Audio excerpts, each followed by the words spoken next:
Hey, everybody, I'm Jody Vance. And I'm George-Affleck. And it's time to get your elbows up. Canada, Trump, tariffs. What's BC doing? What's Doug Ford doing? What is anybody doing? All that on UnSpun today.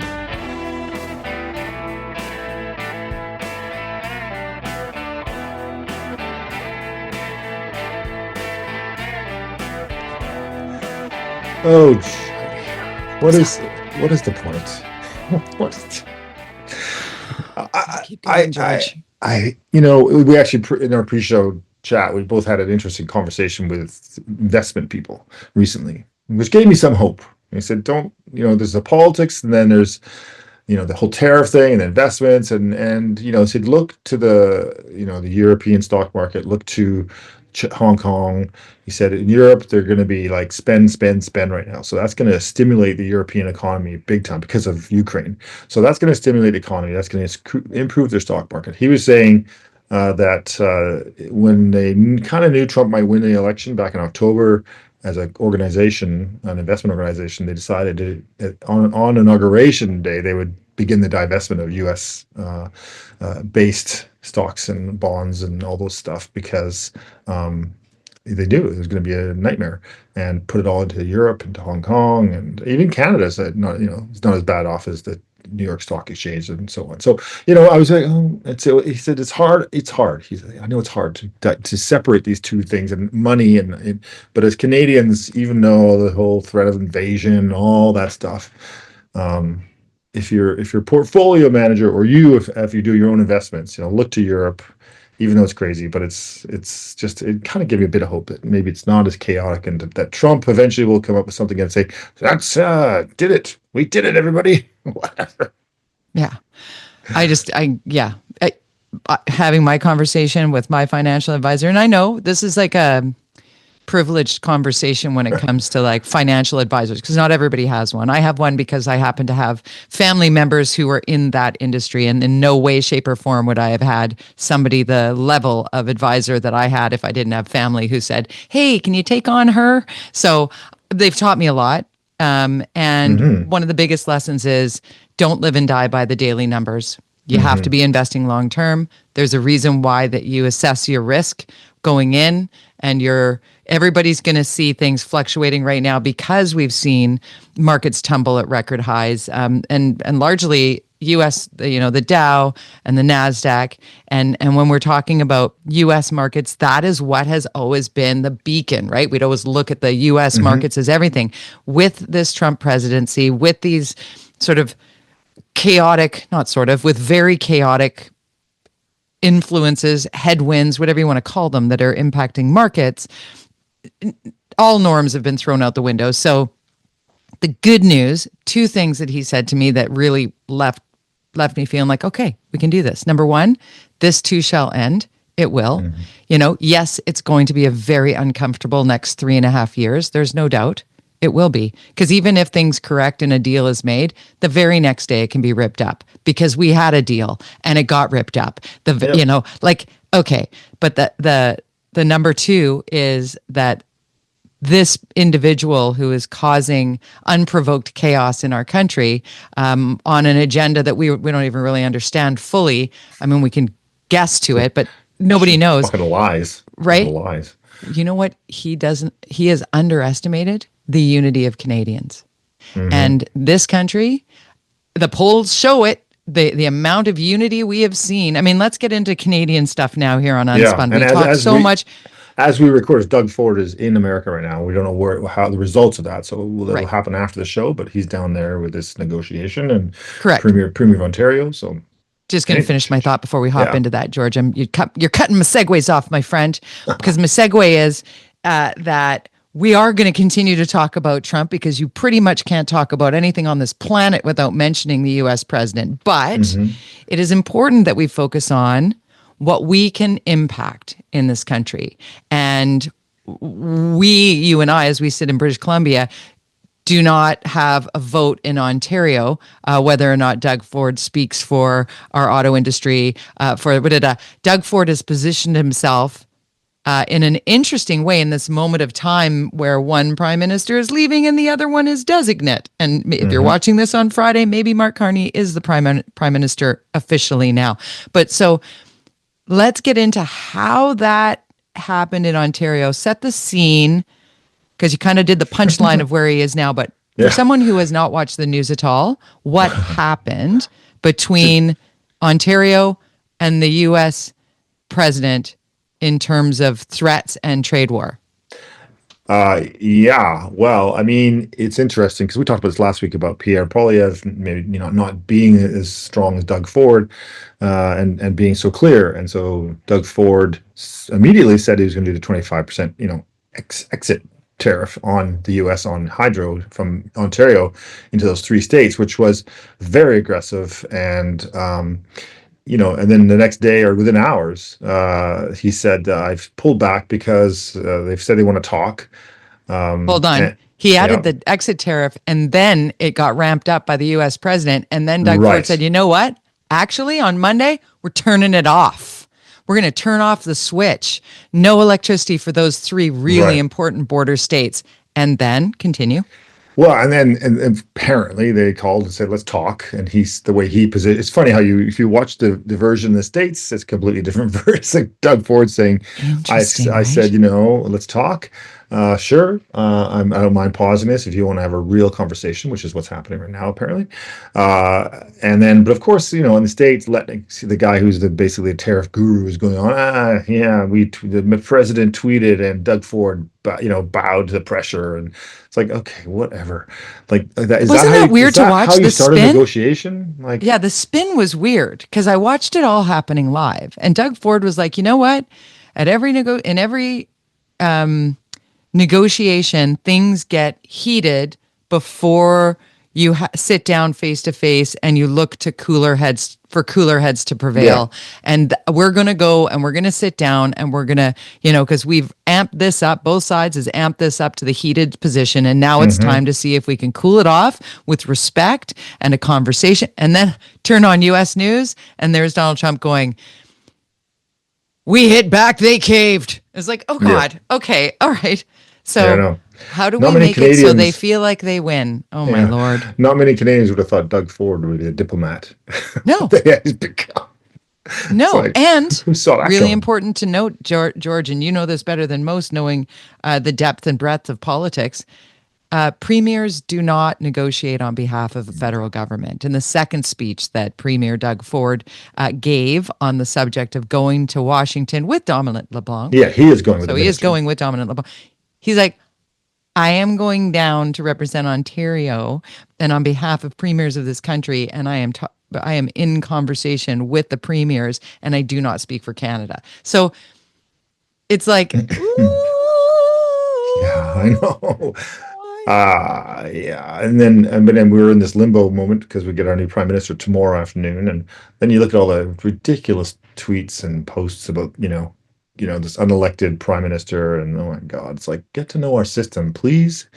Just so many bots, so many Russian bots, and it's ridiculous. Yeah, you just see actually there was a news alert that went out just this morning warning Canadians about the level of incoming interference that will be hitting your social media that will try and bend you away from unity. If something is coming at you like that, you want to block it, report it, get away from it. Certainly don't amplify it.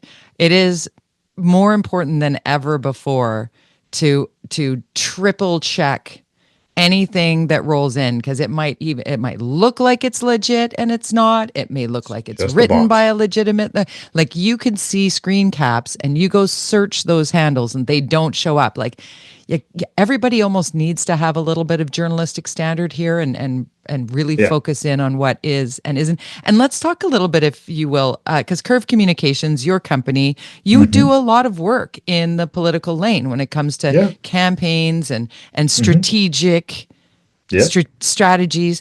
Like Mark Carney, named by a massive majority, like unbelievable number of votes, percentage of people who voted. He won in a landslide. His, Chrystia Freeland got like 8% to his 86%. Like it was some crazy number like that. And to be elected as Liberal leader. So if you want to talk mandates, he's got one in that representing that party. Almost immediately, the attack ads began. How do you think Canadians are feeling about attack ads in the current environment, maybe differently than pre-Trump tariffs? It's tricky. They still work. Negative kind of ads.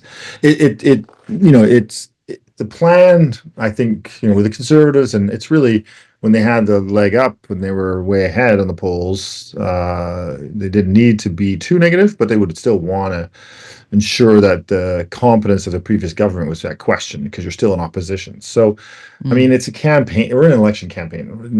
The writ's not dropped, but we are in an election campaign. We're pre-writ at this moment. We're going to have an election probably by June, if not earlier. So we're pre-writ, which means it's always kind of negative.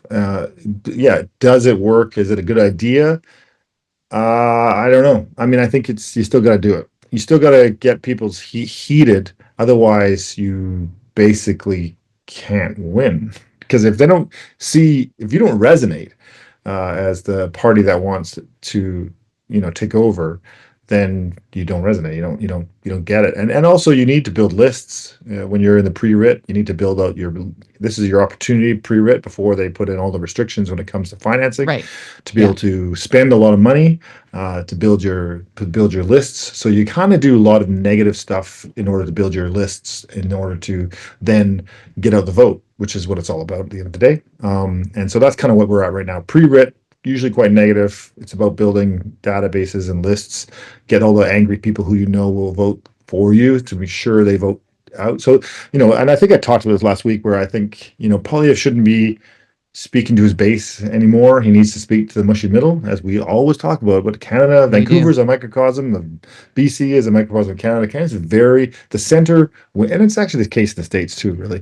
Center is where, that independent vote, the one that swings, that's who you got to court at this point. And I think that Poilievre during this crisis, has worried too much about his base and lost touch with what the majority of Canadians were feeling. So obviously, we know how Alberta was feeling. If you look at that poll, you can see it doesn't reflect the overall views of Canada. And Alberta is really where Poilievre feels comfortable, even and that's his base. But it's not reflective of what's really going on in a country and how you win in Ontario. You look at Doug Ford, massive majority. Everybody loves Doug Ford. Even Liberals and NDP, love Doug Ford right now, and because he found a way to communicate the message, and he's quite negative. I mean, he's talking about the States, of course, but he found a way to make it truly Canadian, and I think that's the opportunity. And whether Poilievre or whether our new Prime Minister, as of noon tomorrow, will find that right route. I mean, they announced today that there will be a meeting. He's going to meet with Trump if he's willing, and he feels like it's going to be a good meeting. Our new, so we'll see. But yeah, it's just the way politics. But I get what you're saying. It's tough. It's a tough one. It's strategically, it's a tough one. I think you got to balance it. You got to do both somehow at this point in the pre-writ. What do you think of latest polling numbers in terms of where these two now soon-to-be candidates stand? Because it is, again, a two-party race, of course. Yeah, well, campaigns matter, as we always say, Jody. So once that writ drops, then we'll really see. It's 4 weeks till the writ drops, maybe 6. So that gives both of them to find their footing, and it also potentially, gives Poilievre time to kind of get his, find a way back to popularity. I think it's really it would be surprising for him to lose, but I think he could, because I still think there's people are not happy with the Liberals, and they look at our finances and they look at all the stuff and they go, what happened? So, and if things calm down in the States, and let's say there's a peace treaty in Ukraine, and let's say the tariffs stop, if that, you never know, you never know, then that definitely opens up any possibility. So my God, it's like, who knows? There's no way to predict this stuff, right? We can't. It's madness. It's madness. Certainly not. Certainly, a couple of months ago, you never would have predicted that we'd be even having a conversation about it being close if a federal election were to be called. Hearing that March 24th, Elections Canada has been alerted to be prepared. We'll see. We'll see. So That's March 24th. That's not far. Yeah, March 24th. That's inside rumblings. That's nothing official that I've seen. Let's bring it back to BC. David Eby, our premier, has been very busy. Definitely coming for the U.S. president in a very firm way. Last week when we talked, BC had pulled all red state U.S. liquor from the shelves, and retaliatory tariffs, et cetera, et cetera. Well, now it's all booze. U.S. Did you say that last week that you thought it should be all? What of us? I thought we talked. We thought, why not all states? I think we did ask that question. People were. Well, I was on radio last week, and I had a lot of people saying, "I don't understand why they're not just doing all." And the answer to that was because they want people in red states to be screaming to their local elected officials that then take it to the countywide, statewide. Right. Get it all the way to the top. That this is hurting us, because ultimately tariffs hurt the people of the country who put the tariffs on. I mean, of course, the instability and what it does to the country who's slapped with the tariffs, but it's all handed down to the end user. So, but expanding, I don't know how much grocery shopping or liquor store shopping you've done lately, but I'm really fascinated and surprised walking through a grocery store where, there's just a full thing of Heinz ketchup and all of the French's ketchup is gone. It's like people have really decided, like, leaning in on it. I did. I looked at the russet potatoes. There are all the russet potatoes, 6-pound bag, 10-pound bag, loose russet potatoes. I'm like, I only just need a few of them. The only of those 3 from Canada were in bags. So all right, well, 6 pounds of potatoes it is for me today, and I'll just keep them in the dark, starting to really look at, I'll buy the things from Mexico. I'll buy the things, it's just American, and it's the little things that we do, I think, that can make change. And I find it interesting watching people shop. It's going for the maple leaf. Luckily, I'm the cleaner in the house, not the shopper. So I wouldn't know where to start in the store. Can you come to my house? I need you to clean my house. You can put my wedding dresses away. God. Yeah. You got all my gowns over there. When Amanda describes my cleaning, she describes it as in the smashing the house into pieces, because it's it's a violent act, really, when I clean the house. Is it? Do you put it all back? Yeah, no, I'm just like, I'm power cleaner, right? Just like, right. You're the in dishwasher is being emptied. It's like, are you trying to smash all the dishes? I'm like, no, I'm getting it done. You and Brian. I'm like, I like those dishes. Those are my grandmother's. If you wouldn't mind not smashing them, that'd be great. I have more chips and plates since I've been with Brian. Gives them character. Another thing that gives them character. Another thing that Premier David Eby announced in the last couple of days was a change in the Health Act, where this after the multiple home invasions. You're familiar with this story, where a repeat offender clearly suffering distress, whether it be the effects of chronic drug use or whether he had used at the time. I mean, no one knows what this individual's full story is at this point. We do know that he terrorized people in their homes and was in position to be set free to do it again, because he's done it before and he's going to do it again, because in his head, it feels like the right thing to do. How do you help someone like that? So we have discussed thousands of times on this podcast, yes, literally since our very first podcast, yeah.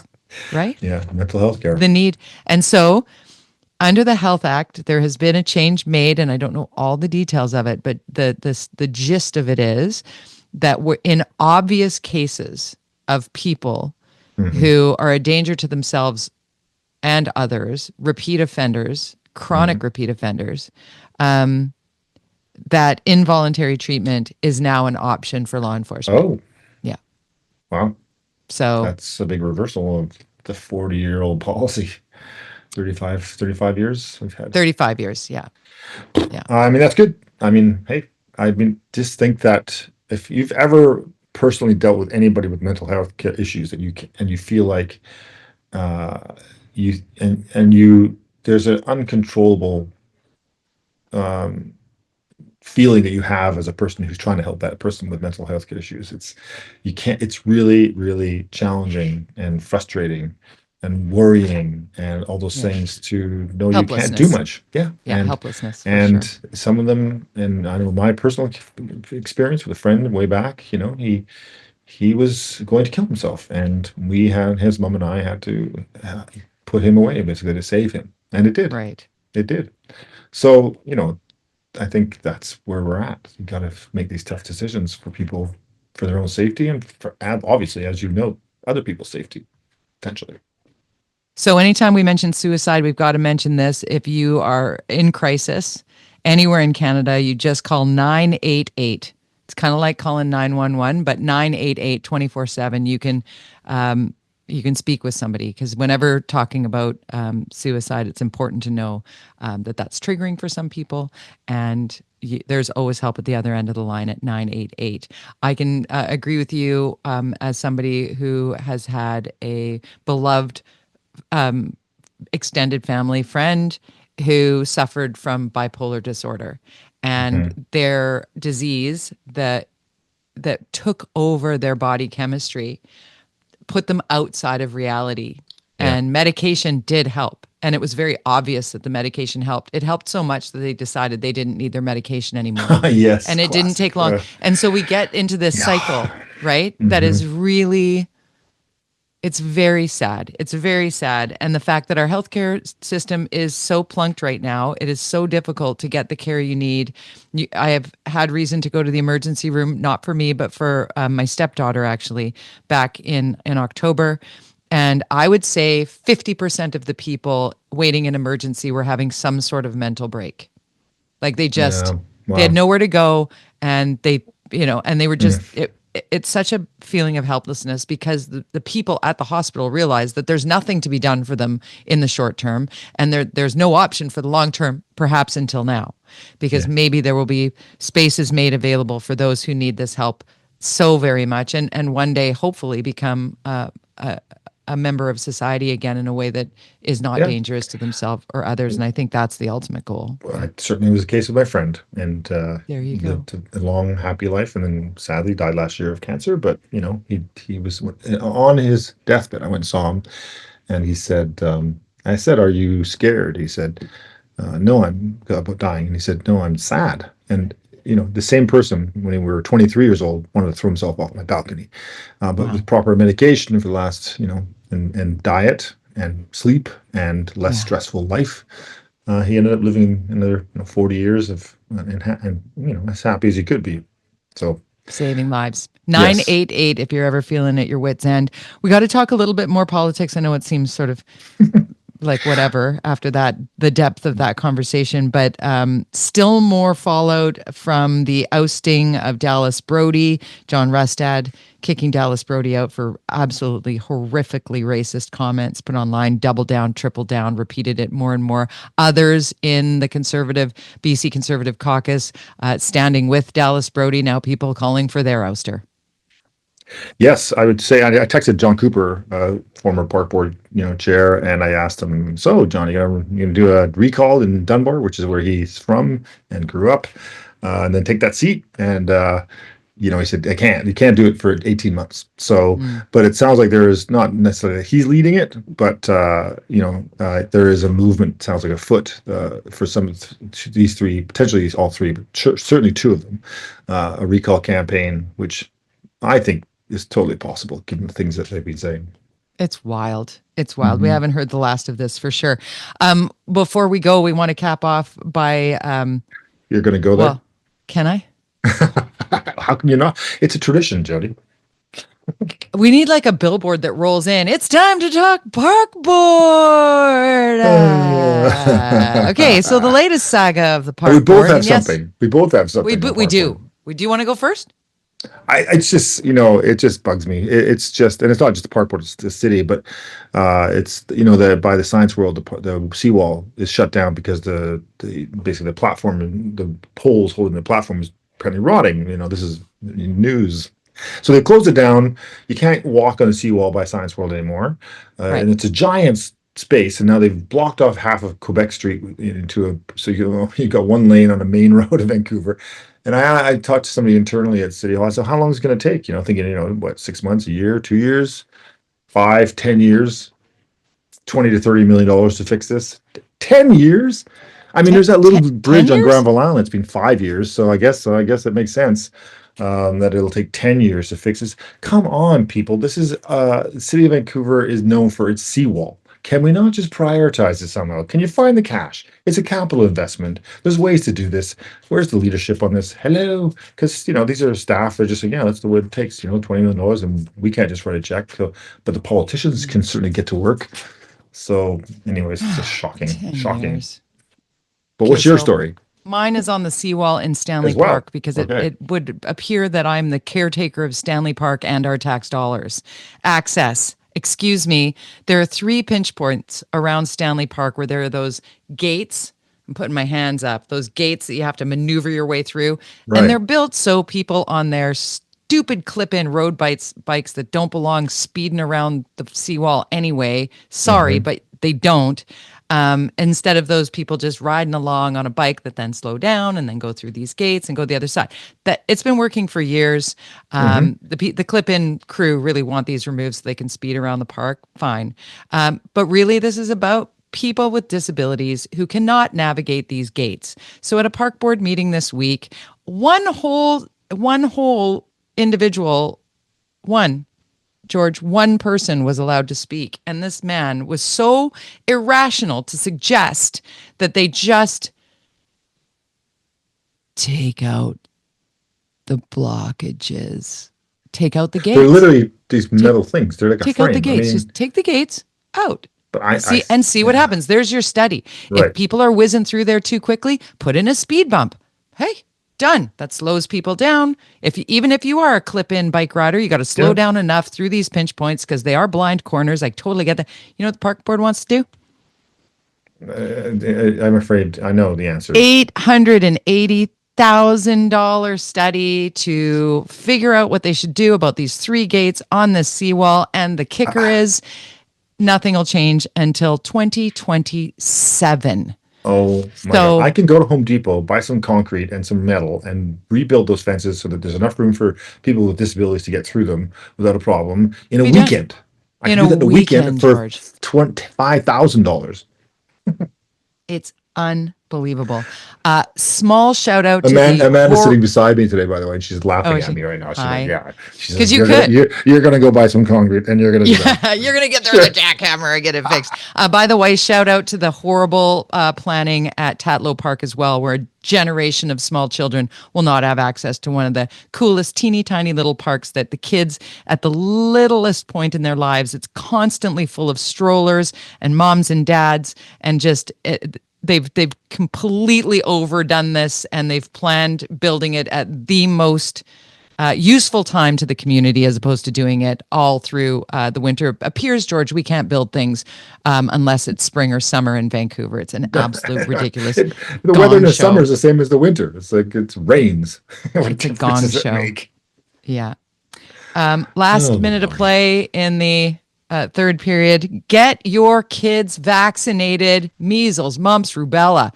We got measles on the rise. Children are dying. Don't be dumb. How about that? Was that a PSA enough for you? That's some PSA. Thanks. Quote. Thanks. Quote. I guess it's my Canucks PA announcer skills that are coming out at me. You can find us online anytime. George is on Twitter. George _Affleck at George_Affleck. I am at Jody Vance, Jody with a Y, at Jody Vance. On your Twitter, we're all on the Instagram and the TikTok and all the things in the blue sky and whatever. So find us, but mostly share this Unspun podcast, like and subscribe, tell your friends. We talk about the things that matter on our kitchen table. Try not to panic over Trump. We're going to make it through. We will. We've got to take care of one another. Do this. Bye.